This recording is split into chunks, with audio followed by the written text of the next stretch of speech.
festivalcircuit.com and the director of the Austin Comedy Film Festival, as well as the Portland Comedy Film Festival. Both events are happening. Our fall 2022 versions of each are happening in November. Exciting times coming out. One of the films we're going to be featuring in both is Roommates from director Max Stallings. Hey, Max, thanks for joining me. Hey, how are you? Good. So we're going to be showing Roommates in Austin and in Portland. And in Portland, you're even nominated. Stu McCallister, I believe is his name, is nominated for Best Acting Performance Award. So congrats to you and your team for putting together such a fun film.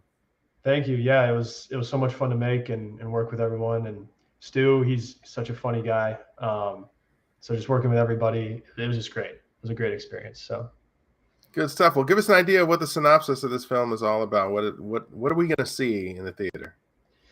yeah, so the film stars Stu.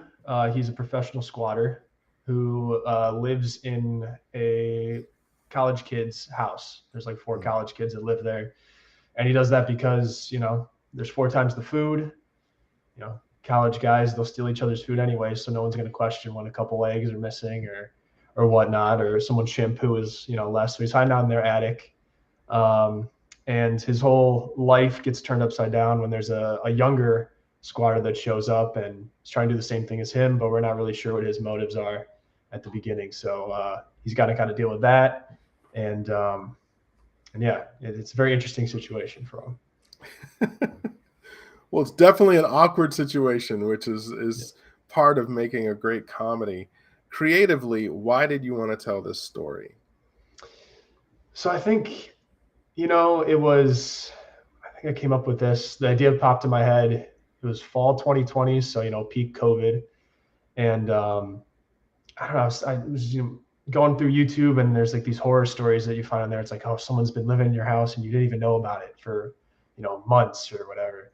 And I'm like, oh, I don't know why I just thought of that. I'd seen it maybe months before, but I'm like, that could be a funny like comedy idea.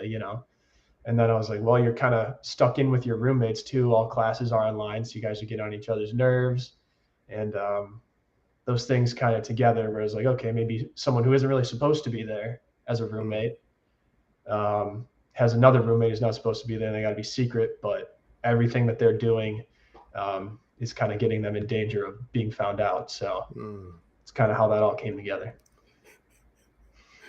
Good stuff. During the production of this one, I feel like every short film is a little piece of film school. Did you learn anything? Absolutely. I was working on this one when we filmed this spring 2021, and it was my last semester in college. I was working on this outside of class and also trying to film a documentary at the same time.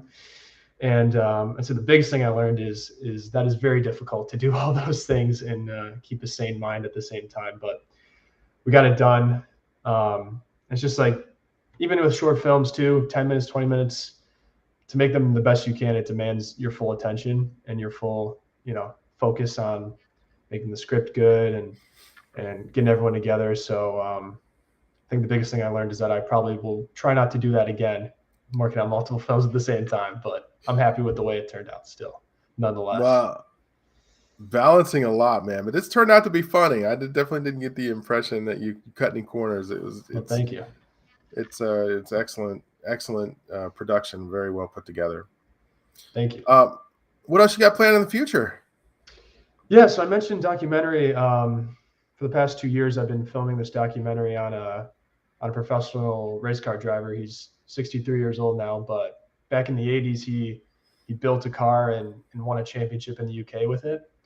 He's so broke from buying it that he had to sell it right after he won this championship. And a buddy of his found it online for sale in 2017, so we bought it back after not seeing the car for 20 years or however many years that is. My math isn't great. And he's been fixing it up and racing it again. So we've been following that, like this vintage car, race circuit, and it's been really cool. It's been a really fun experience. First documentary I've done. So yeah, it sounds interesting. Well, good stuff. I mean, it sounds like you're working on a lot of different projects and not just comedy, but sounds like you're really working on everything, which is a testament to you and your abilities. So We're looking Thank forward to you. the new stuff. We've got the Oregon Documentary Film Festival as well. We don't do features, Oh, but if you got something that's 30 minutes or less, we'd love to check it out.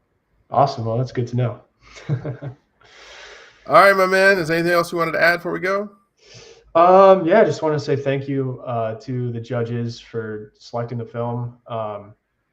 It's great. It's awesome. I wasn't expecting it, obviously, but it's cool to see that other people like the film too. That's why we make it, to make people laugh and just have a good time. So thank you to them, and thank you for you for putting this on and everything. It's been a great experience so far.